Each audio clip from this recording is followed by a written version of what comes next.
28号，中共中央政治局委员、国务委员兼外长王毅接受了美国驻华大使伯恩斯到任拜会，外界关注中美关系是否将逐步回暖。王毅欢迎伯恩斯来华履新，有针对性地介绍了中国共产党第20次全国代表大会的主要成果和重大意义。王毅说，中美关系正处于紧要关头，国际社会普遍期待中美关系能够稳定发展。习近平主席指出，中美之间应相互尊重、和平共处、合作共赢，这是中国同美国发展关系的最根本遵循。作为两个大国，中美谁也改变不了谁，美方不要再试图从实力地位出发同中国打交道，不要总想着打压遏制中国的发展。作为驻华大使，希望你成为中美之间的桥梁和纽带。大家都知道，当前中美关系处在一个非常紧要的关头。那么你是美国资深的外交家，有着丰富的经验。布林肯先生多次跟我说过，你是他信任的人，你也是拜登总统信任的人。那么我们希望你能够发挥你的积极的作用，为稳定中美关系，也为增进我们之间的相互了解，来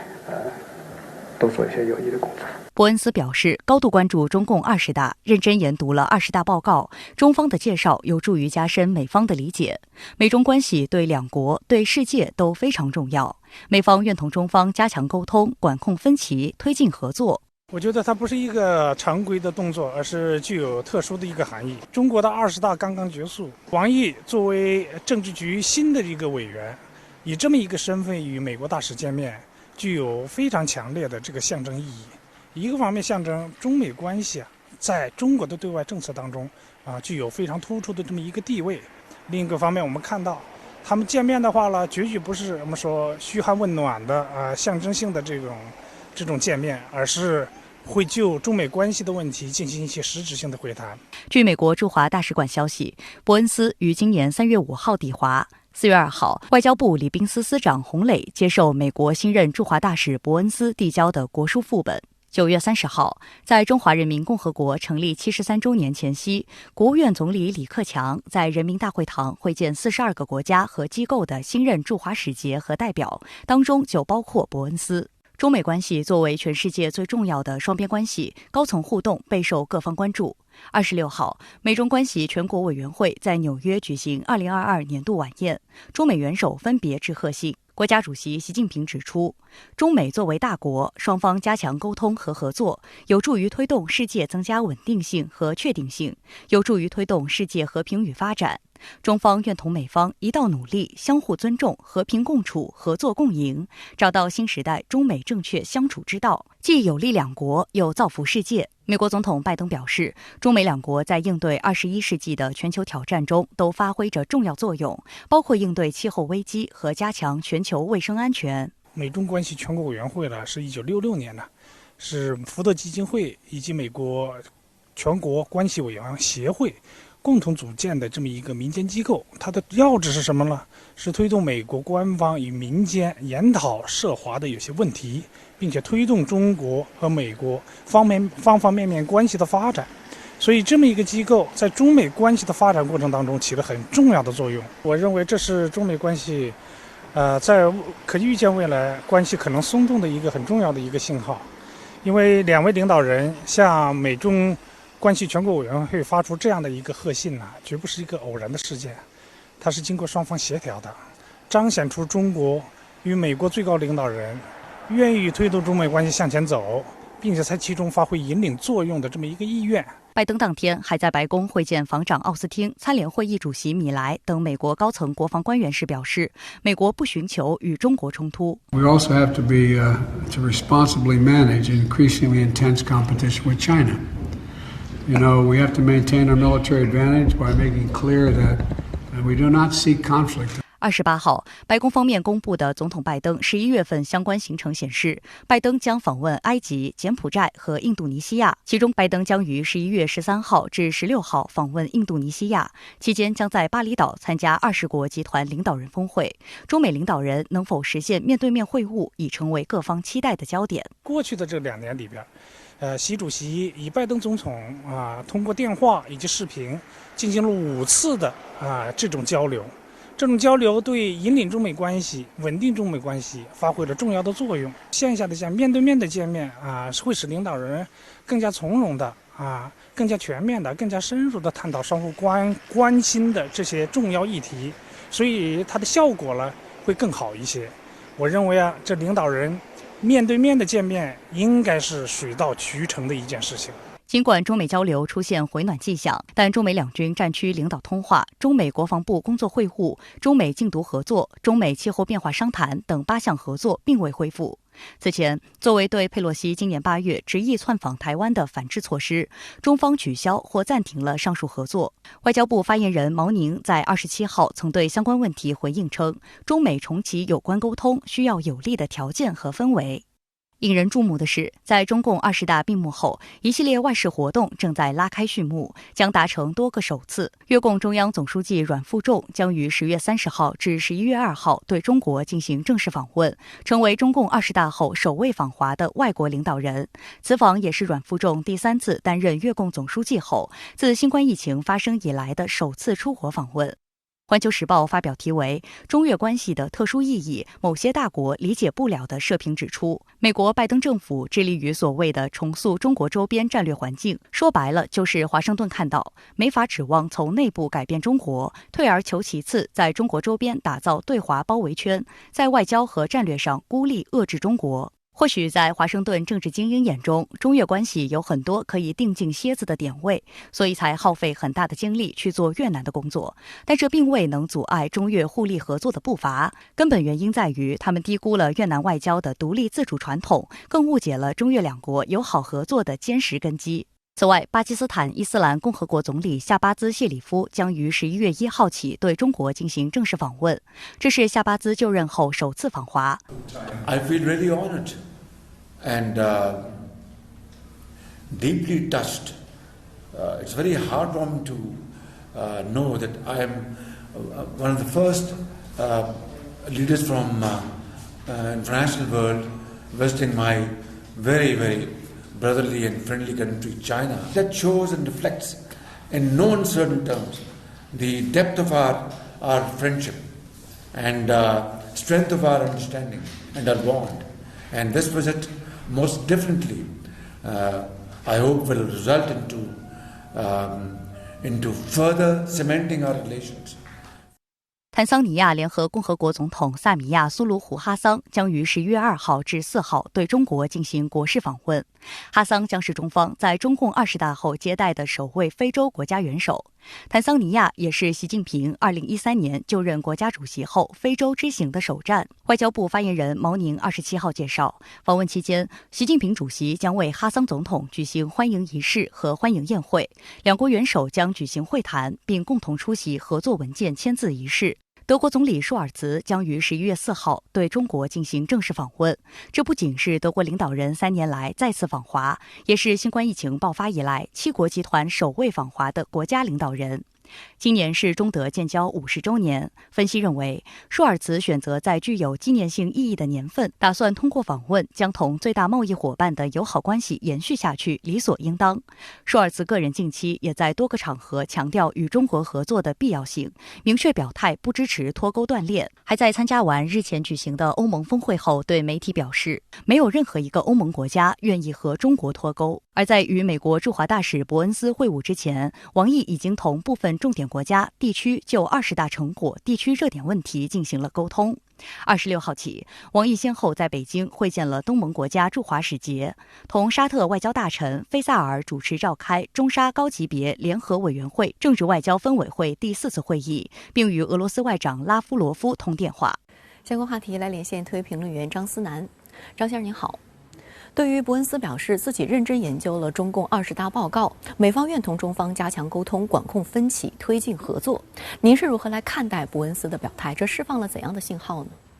主持人好，美国驻华大使声称自己认真研究了中共20大报告，又主动表示愿意推动中美关系发展。这的确是一段时间以来难得的积极表态，但问题是，伯恩斯能在多大程度上代表他身后整个美国政府？我注意到，就在伯恩斯与王毅会见的同一天，美国贸易代表戴奇对彭博社表示，美国政府将更加坚定地维护自身利益，直至中国采取结构性改革，向美国靠拢。相较于戴奇的傲慢但含蓄，美国杂志《外交政策》的表述则更为直接且不客气。拜登政府正在以前所未有的决心瓦解中国继续发展的能力。外交政策认为，相较于特朗普，拜登自认为找到了更有效的贸易战突破口，那就是对中国的半导体产业链下手。就在本月初，美国商务部工业和安全局发布了一项最新出口管制，其中明确要求限制中国开发和维护超级计算机以及发展先进半导体产业的能力。这项出口管制的力度之大，完全超出了国家安全或是某种政策性工具的限度。连外交政策也感慨到，这完全是以根本上挫伤中国经济为目的，甚至不惜以美国自身经济连带杀伤为代价。除了力度前所未有，我们同时要注意到，拜登政府要求最新的出口管制要在2周内就必须得到全面落实，而这在经济角度上完全是非理性的。某种意义上，它表明了美国高层已经严重缺乏理性务实的态度。拜登政府正在不惜一切代价与中国在技术上脱钩。正如美国总统国家安全事务助理沙利文9月份宣称，过去美国只需要动态领先于中国，但现在要让中国尽可能落后于美国。而这种不惜代价的脱钩，仅仅将出现在技术领域，还是会扩散到中美关系别的战略领域？我相信我们很快也会看到答案。所以回到你的问题，如何看待伯恩斯的表态？我的答案是4个字：审慎乐观。美利坚合众国的特命全权大使表达了同中方加强沟通、管控分歧、推进合作的诉求，展现出两国关系有着不容忽视的积极面。中美仍有相向而行的空间，但这不意味着我们就要把中美关系的未来寄托在这种所谓的善意之上。如果美国没有表现出应有的诚意，中国虽然呼吁合作，但不能回避竞争。而美国如果真要拿出合作的诚意，就首先要兑现自己要同中方构筑双边关系护栏的意向，避免竞争滑向零和博弈的恶性竞争。那您是如何看待中美关系的未来？拜登政府内理性务实声音的消失，对两国关系会有怎样的影响？我对于中美关系的本质和未来并不感到悲观，因为无论美国政府如何变化，这段关系并不仅由美国来决定。我完全相信中国和美国可以超越所谓修昔底德陷阱，实现一个互相成就、共同发展的未来。因为中美就一个自由开放的世界秩序而言，互相之间没有结构性矛盾，两国的产业结构上也是互补多于互相厮杀，以及最重要的，中国厌恶以19世纪的眼光加上20世纪的经验去解决21世纪的问题。中国追求一个全人类命运与共的未来，而非一个霸权又一个霸权的兴衰循环。但中国人这么去想，不代表美国人也会这么去想。中国人带有一种善意的信念，不意味着我们要把美国人每一种最起码的礼貌和尊重都解读为某种善意。就像我不会去揣度伯恩斯中共20大报告读出了哪些体会，只是我们更有必要透过美国政府一直以来的官僚主义陈词滥调，去理解大洋彼岸的那个国家最真实的想法，无论是善意还是恶意。相信中美之间可以有一个共赢的美好未来，和认识到实现这一未来当前所面临的困难，两者之间是不矛盾的。中国的国际愿景之所以伟大，正是因为我们在向几千年的历史传统发出挑战。无论美国如何宣称自己建立在理想主义信条之上，不要忘了这个国家的对外战略永远有着极为现实主义的一面，秉承着一个传统海洋霸权国家的掠夺本性。中国则不一样，我们可以说是第2次世界大战之后全人类那种向往和平与发展的集体记忆最后的继承者。中国是有核国家中唯一一个坚持不首先使用核武器原则的，中国是大国中唯一明确拒绝国与国军事同盟对立的，中国是大规模经济体中唯一一个巨额投资贫穷国家基建的，中国也是唯一一个将共同发展、命运与共这些理念提升到国家战略并具体落实到行动之中的国家。中华民族的伟大复兴不仅是中国人的宏伟未来，也意味着中国要将世界带离数千年来因霸权逻辑而苦难丛生的历史循环。正如习近平总书记在党的20大报告中所言，我们务必敢于斗争、善于斗争，坚定历史自信，增强历史主动。我们不需要所谓解读美国人言辞中的善意，我们只需要在斗争中用美国人能理解的方式获得他们真正的善意。好的，也谢谢张先生跟我们共同在线分享您的观点，谢谢。日本持续突破和平宪法限制，近日又被爆出计划购买美制战斧巡航导弹，谈判已进入最后阶段。日本为何要在此时急着购买战斧？此前一直不松口的美国为何转变态度？石红独家解读。美国国防部日前发布的2022年核态势审议报告中，不仅声称要使用核武器应对核攻击与非核战略攻击，大力发展并谋求前沿部署战术核武器，还对中国正常的核力量现代化指手画脚。中方对此表示严重关切，并坚决反对。外交部发言人强调，美方的核讹诈吓不到中国。观察认为，一边营造着俄罗斯导致世界核风险提高的氛围，一边大大方方为自己率先使用核武器留下操作空间。美国的这份报告不仅不会为当下局势降温，反而会将世界推向更危险的边缘。继10月上旬，白宫发布美国国家安全战略报告战略。对此，外交部发言人汪文斌28号表示，美方2022年核态势审议报告极力渲染大国竞争、阵营对抗，充斥着冷战思维和理念，将核武器作为推进地缘政治目标的工具，与防止核战争、避免核军备竞赛的国际期待背道而驰。我想指出的是，美方作为拥有最大核武库的国家，持续升级3位一体核力量，有选择性地推动打压对手的国际核军控议程。美方政策反映了美国谋求绝对军事优势的霸权逻辑，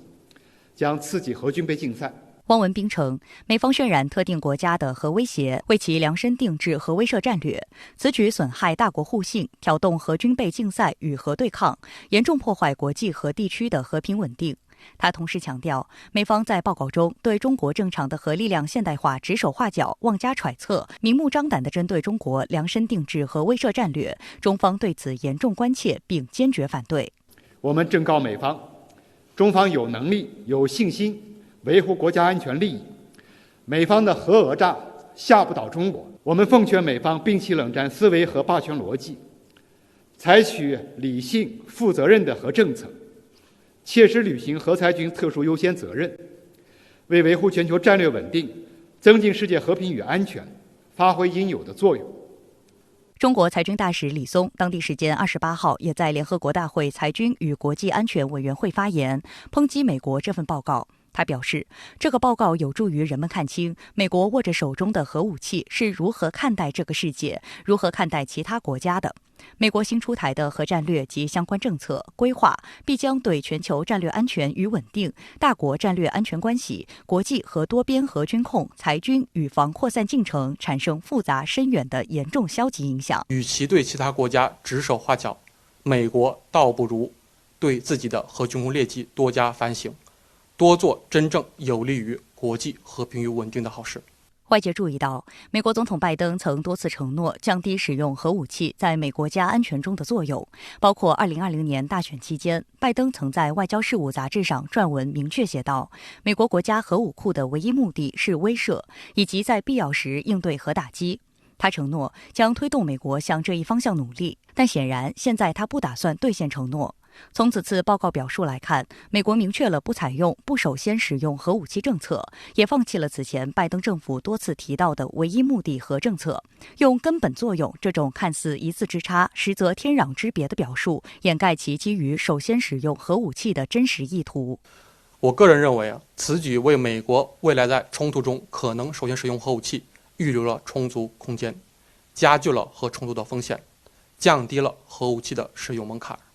意味着美国正在日益成为核冲突风险的来源。报告中，美国还一边宣称要恢复其在国际核军控领域的领导地位，另一边却极力鼓吹违反不扩散核武器条约的核共享安排，声称要加强与亚太地区盟友的延伸威慑，包括不顾国际社会反对，执意推进美英澳核潜艇合作等。观察指出，这种口号的背后是美霸权主义在军控领域的延伸与双重标准的再一次体现。美国是世界上拥有最大核武库的国家，对于美国来说，军控不是意味着切实履行好自身的特殊优先和裁军责任，而是意味着美国可以将其作为限制别人发展自己的工具和手段。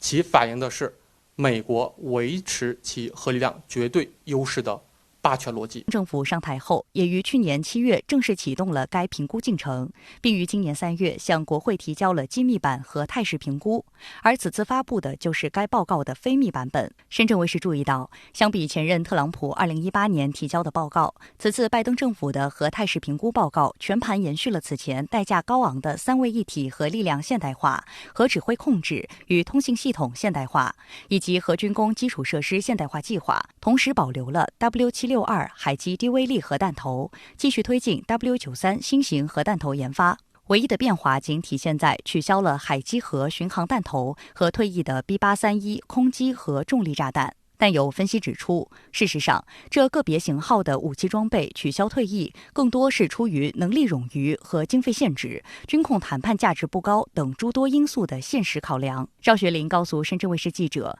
以 W762核弹头为例，拜登曾在2020年对其表示强烈批评，称这是一个坏主意。美国全面持续推动核力量现代化计划的做法有增无减，核武器在美国国家安全中的地位和作用不降反升。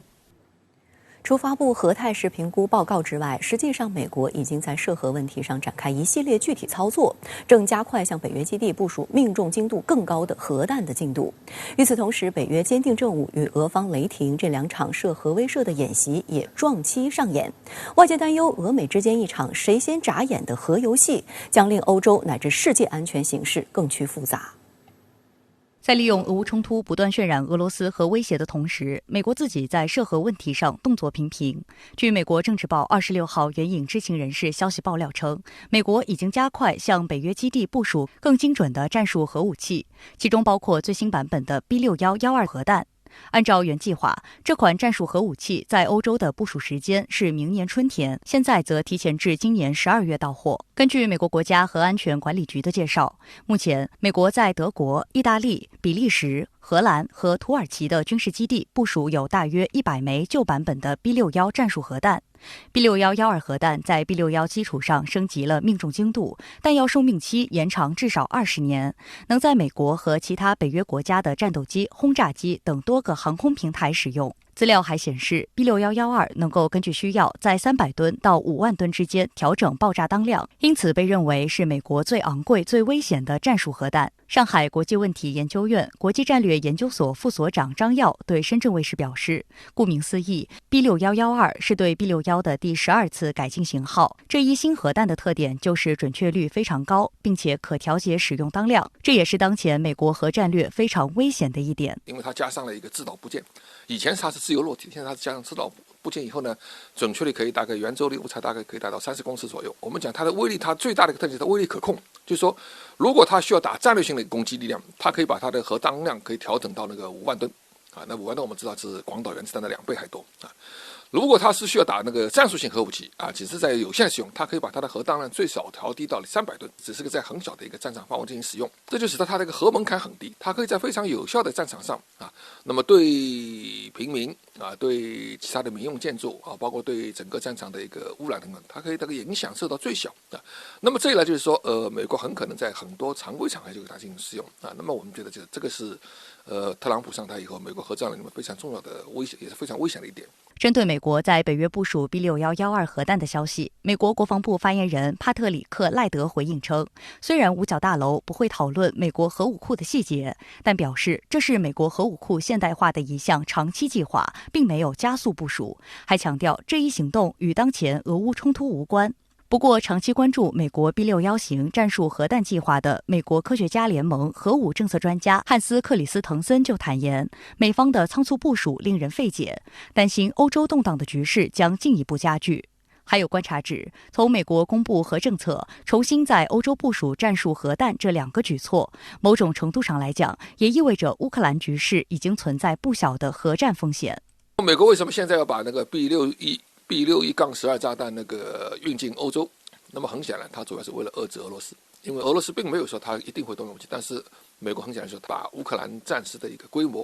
啊，那么限制在美国希望它达到的某种规模程度上。近期，以美国为首的北约以及俄罗斯几乎同期举行了2场涉核威慑的演习，引发外界高度聚焦。10月17号至30号，北约14个成员国举行代号为“坚定正午”的核威慑演习。演习由比利时主持，60多架军机参与。此前，北约声称“坚定正午”演习不涉及实弹，旨在确保北约核威慑力量的安全、可靠、有效。而实际上，这次演习包括部署核武器、应对核攻击等内容，具有非常强的实战性。有观察指，北约成员国中，美英法3国拥有核武器，德意荷比4国部署有 B61核弹。根据北约核共享原则，各国战机可携带核弹头，这正是本次大秀的看点之一。此外，美军 B52远程轰炸机不远万里亮相欧洲，也相当吸睛。北约秘书长斯托尔滕贝格强调，本次演习旨在继续加强北约联盟的力量，是避免局势升级的最佳策略。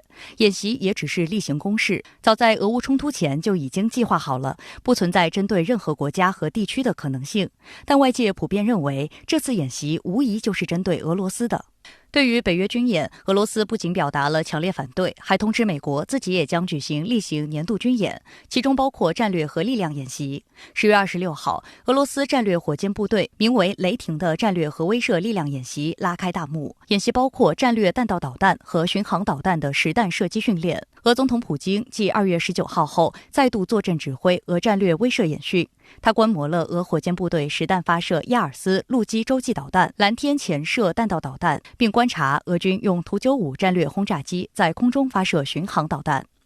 有观察指，俄罗斯通过此次演习充分展示了核决心和核能力。演习中，俄陆基、海基和空基3位一体战略核力量悉数参与，凸显强大的威慑力，尤其是核反击能力。演习由普京坐镇指挥，可以说检验了从打开核密码箱到舰艇和战机等核载具成员执行的一整套核打击行动的整体联动。在俄罗斯与西方对峙加剧，并指控乌克兰企图利用脏弹发起挑衅的敏感时刻，此次演习充分显示出莫斯科的核决心。欧洲成为大国开展核演习的重要区域，引发外界极大担忧。有分析认为，北约与俄罗斯几乎同步核演练，反映出俄美北约在乌克兰危机当中已很难有妥协空间。很多媒体评论就是这是冷战以来，甚至于比冷战时期更接近于真正的核战争的一个边缘。所以双方都在进行大规模准备。现在形势应该讲是双方都在使用某种秀肌肉那么威慑迫使对方在政治上可能进行某种妥协都在使用这种战略那么军事演习只不过是他们使用这种战略的一种手段而已。外交学院国际关系研究所教授李海东在接受中新网采访时还提到，冷战后各核大国间建立了核威慑，因此形成一个普遍观念，即世界不可能发生核战争。但他观察到，随着乌克兰危机发展，国际形势出现新变化，在处理大国关系和塑造国际安全时，核威慑这一有效工具功能正在减退。人们原本认为的通过恐怖平衡来确保大国间关系总体稳定、确保自身安全的传统思维，在新形势下越来越捉襟见肘，这也是发生在欧洲的这场冲突极具灾难性的原因。李海东认为，美西方政客、媒体以一种诱导、渲染其他方动用核武的方式，来作为美国、北约加强自身在欧洲核能力的借口，进而在未来冲突中以优势核能力进行勒索或应用。这种做法对国际安全的破坏更大。相关话题来连线特约评论员刘和平。刘先生您好，对于美国国防部刚刚公布的这份核态势评估报告，您有什么样的观察与思考呢？其实按照往年的惯例，五角大楼早就应该对外公布这份核态势评估报告。很显然这次之所以在时间上有所推迟，就是为了进一步评估和应对眼下正在进行中的俄乌冲突的走向，而选择在这个节骨眼上推出这份核态势评估报告，就带有非常鲜明的俄乌冲突的烙印。我相信外界已经注意到了，美国总统拜登无论是在竞选期间还是在执政以后，都曾经明确承诺过2项核武新政策。其一是美国不会首先使用核武器，其二是美国的核武器只能用于威慑与反击。舆论曾经认为这是美国核武政策的一大进步。然而这份核态势评估报告不仅明确否认了拜登总统提出的不会首先使用核武器承诺，甚至还声称要使用核武器应对核攻击与非核战略攻击，大力发展并谋求前沿部署战术核武器。我认为美国核态势评估报告拒绝承诺不会首先使用核武器，显然是与俄乌冲突有关。核态势评估报告声称要用核武器应对非核战略攻击，这是因为俄罗斯不仅已经试射成功，甚至已经在俄乌战场上投入使用了美国无法拦截的高超音速武器，而且俄罗斯与乌克兰都在相互指责对方有可能会使用脏弹，以及相互指责对方有可能会炸毁乌克兰境内的核电站。美国的这个宣示显然是有预防性的目的的。那在您看来，这份核态势评估报告会不会真的导致美俄在欧洲地区发生一场核大战呢？至少目前还看不到这样的迹象。我认为无论是俄罗斯还是美国与北约对对方发出的核威慑，都不是为了要打一场核大战，相反，他们一是为了阻止核战争的发生，二是为了服务于当前正在进行中的俄乌常规战争。从俄罗斯方面来说，他们发出核威慑，一是为了警告乌克兰不要在战场上打得太放肆，尤其是不能进攻克里米亚与俄罗斯本土；二是为了警告美国与北约不要进一步向乌克兰提供更为先进的武器。也就是说，俄罗斯发出的核威慑实际上带有以攻代守的性质，想要以言语上的核威慑来扭转常规战场上的颓势。从美国的角度上来说，他们想通过这样一份核态势评估报告来向俄罗斯亮出自己的核牙齿，这与其说是为了威慑俄罗斯，不如说是为了安抚对俄罗斯核武器心生忌惮的欧洲与北约盟友，尤其是那些没有核武器的中东欧国家。因为这些中东欧国家既想通过出钱出武器的方式帮助乌克兰战胜俄罗斯，但又担心哪一天一不小心惹怒了俄罗斯，进而遭到了俄罗斯的核武器攻击。在这种情况下，美国发出这份核态势评估报告，其实就是要告诉那些欧洲小老弟，你们不要怕，有我山姆大叔在背后给你们撑着核保护伞。所以我们看到这份报告着重强调了美国与盟友之间的核共享战略。据说这些内容都是因美国欧洲盟友的强烈要求而写上去的。那对于美方在核态势评估报告中承诺不会进一步增加美国核武器的数量，而仅仅是会提升核武器的质量一事，你又是如何看？确实，近年来美国国内的鹰派一直在以所谓的中俄两国正在寻求扩大核武库规模为借口，来游说白宫也相应的增加美国核弹头的数量。因此，美国在核态势评估报告中承诺维持核弹头的数量不变，不仅看似抵制住了国内鹰派的施压，而且也等于是遵守了早年跟苏联签订下的核裁军约定。而在我看来，由于无论是美国还是俄罗斯当前所拥有的核弹头数量都足够毁灭整个人类好几次，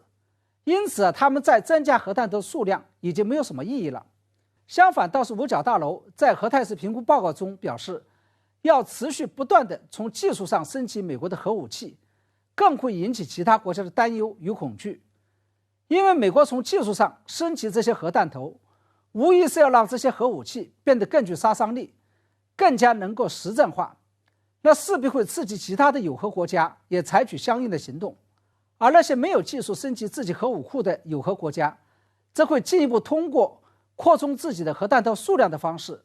来对冲掉美国核武器的升级换代。因此说到底，美国这一行为所带来的仍然是有核国家的一场核军备竞赛。好的，也谢谢刘先生跟我们共同在线分享您的观点。谢谢。近年来，日本政府不断突破和平宪法，以所谓增强自卫反击能力为由，扩充军备，甚至是发展主动进攻能力。日媒近日爆料称，岸田政府打算购买美制战斧巡航导弹，据悉美方已基本同意。实际上，这并非日本首次对战斧动心思，只不过美方始终没有松口。美国为何此时改变态度？为何日本要在自家120式岸舰导弹升级尚未完成之时，急于在此时购买美制巡航导弹？来看个报道。日本读卖新闻网站28号报道称，日本政府已就购买战斧导弹一事与美国进行了接触。据称，美方对此表现出了积极态度，谈判事项已经进入最后阶段。预计美国对日本战斧的售价约为每枚导弹1亿至2亿日元，约合人民币500至1000万元。战斧是美军现役的主力巡航导弹，于1972年研制，1983年服役，具有全天候亚音速打击能力。几十年来，战斧导弹进行多次改进，拥有多种型号，既能陆基发射，也能通过水面舰艇和潜艇实施海基发射。战斧改进后的型号最远射程可以达到2000公里。需要注意的是，战斧虽然可以搭载常规弹头，但也有可以搭载核武器的型号。由于战斧导弹射程远、飞行高度低且部分隐身，它的突防毁伤效果较强。自1991年海湾战争以来，战斧已在实战中亮相。战斧导弹呢，实际上性能是相当不错的，而且呢，成熟度还有可靠性呢都很高，因为呢，它已经使用了好几十年了。所以呢，到现在为止啊，光实战中呢，战斧就使用了上千枚了。美国呢是不断的对战斧的进行改进，像之前我们都知道的就是战斧 Block 4，也就是战术战斧。其实啊，它现在呢已经发展到 Block 5了。那也就是说，技术性能呢是变得更加先进。那另外一方面呢，它有多种战斗部啊，钻地的，还有打击呢面目标的，以及呢硬点目标的等等啊，它是这个能力呢也是呢比较强啊。所以就是单从这个导弹的技术性能来讲的话，在目前世界上呢巡航导弹里边它是拔尖的嘛。值得注意的是，日本政府同时还计划对自制武器进行升级，将列装陆上自卫队的12式反舰导弹的射程提高至1000公里，并新增对地打击能力。日本12式高亚音速反舰导弹重量约为700公斤，拥有陆基、舰载和空射3种类型。前2种类型的最大射程约200公里，空射型的射程则增加至400公里左右。有分析指出，正是由于武器升级时间较长，需要到2026年才能实现部署，日本政府才选择先买美制战斧应急，优先保证所谓反击能力，之后再列装国产导弹。根据日本防卫省计划，一旦成功引进战斧导弹，将很有可能配备在日本海上自卫队护卫舰以及宙斯盾驱逐舰上，舰船装备也会进行相应改装，以便能够兼容战斧。读卖新闻29号又进一步报道称，考虑到上述发射模式容易被对手监测，为了增强威慑能力，日本政府决定将其装备到行动更加隐秘的潜艇上。但考虑到日本海上自卫队最新的大鲸级潜艇仅能够发射射程只有250公里左右的鱼叉导弹，因此日本政府准备建造一艘原型潜艇，用以验证潜艇发射远程导弹的技术问题。现在呢，引进的美国的战斧也是看中了美国战斧的性能，一方面性能高，一方面呢它的可靠性非常高。第三呢，就是美国可以马上供货呀。如果是日本自己研制巡航导弹的话，那还不知道什么时候才能研制出来，而且研制成功以后，那还得经过好长时间呢才能形成战斗力。所以啊，就目前日本战略来说，显然自己研发的匹配不上它的战略发展。因此引进美国的战斧呢，就成日本现在的第一选择了吧。实际上，这并不是日本首次对战斧动心思。早在2013年，日本政府修订防卫计划大纲时，就曾悄悄试探从美国购买战斧的可能性，以此实现自身的所谓反击能力。不过，当时奥巴马政府担心触怒韩国等方面，没有积极回应。岸田政府今年8月改组，滨田敬一出任防卫大臣以来，就着手积极推动购买战斧导弹一事。分析认为，美方松口对日出售战斧，也是对日展现美日同盟的一个重大信号。此前，美国只向英国出售过战斧导弹，并严格限制英国再向其他国家出售。日本呢，作为美国在亚太地区，特别是西太平洋地区的战略基石，那自然呢就倍加的受关注了。美军要想在亚太地区呢从事各种军事活动，离开日本是不行的。所以啊，对于日本呢现在啊就是越来越放宽。日本现在的一系列突破，其实一方面啊是日本自己的野心所致，另一方面啊其实就是美国给他松绑嘛。你像在冷战时期，包括在冷战后相当长的时间里，日本都不敢提去采购了这类的进攻性的武器，因为呢他知道美国呢压根就不会同意的。所以啊，归根结底还是呢美国的战略发生了重大的变化，使得了日本啊紧跟着美国跑。那么在这种情况之下，